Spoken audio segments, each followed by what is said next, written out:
সুপ্রিয় দর্শকবৃন্দ, আসসালামু আলাইকুম। আমি মোহাম্মদ এরশাদ হোসেন, বাংলাদেশ সেন্টার ফর রিহ্যাবিলিটেশনে ক্লিনিক্যাল ফিজিওথেরাপিস্ট হিসেবে আছি। আজ আপনাদের মাঝে একটি ব্যায়াম নিয়ে এসেছি, যেটার নাম হলো ওয়াল স্লাইডস ইন এক্সটার্নাল রোটেশন। চলুন সুপ্রিয় দর্শক, ব্যায়ামটি কিভাবে করা হয় আপনাদেরকে কথা না বাড়িয়ে দেখিয়ে দিই।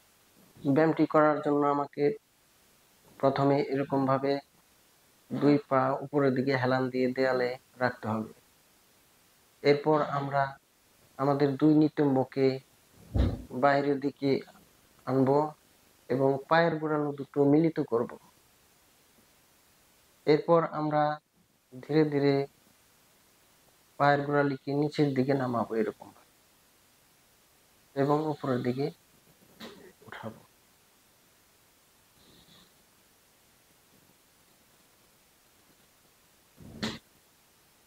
অবশ্যই ব্যায়ামটি ধীরে ধীরে করুন।